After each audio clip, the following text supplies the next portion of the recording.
Hello mga kumari! Breakfast time! Ayan ang ating breakfast.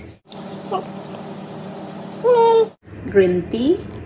May sasawan ako dito. Brunch.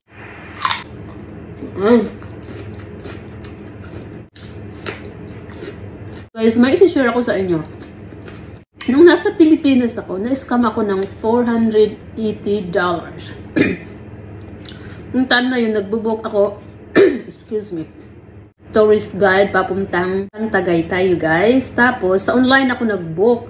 Pinakauna itong nag-pop up. Ang website, Viator, if I say it right.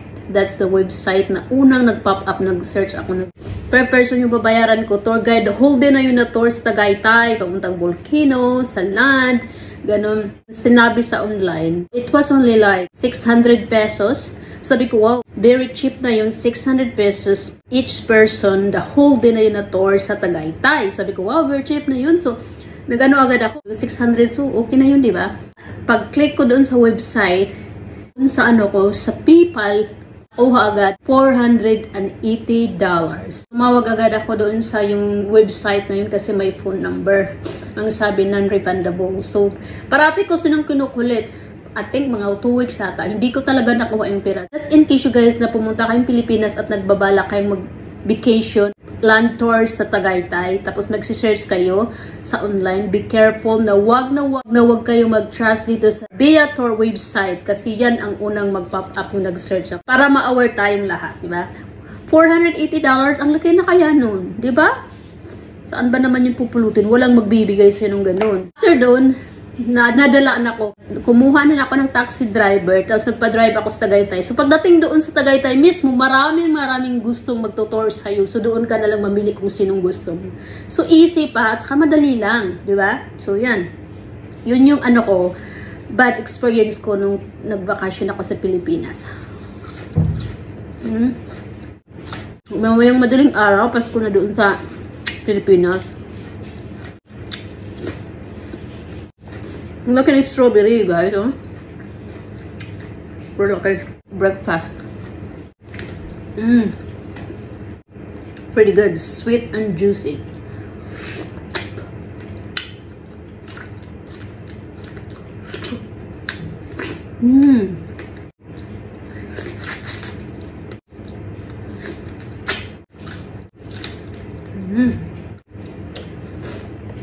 Chicken bear.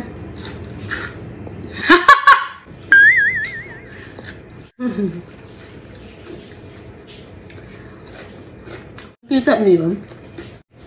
May dumikit sa ngipin ko.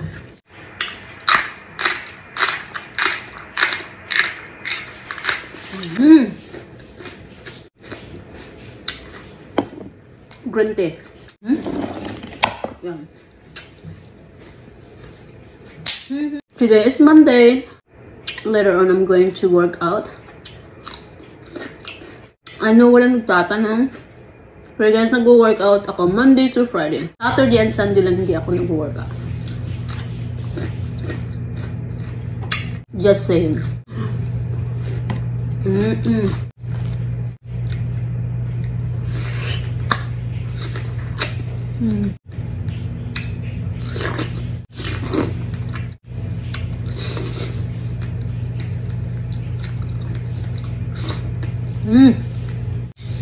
Two more to go.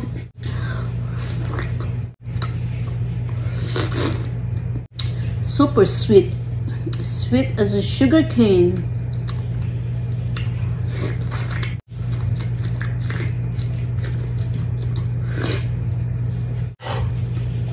Last one. Fresh from my garden. Just kidding.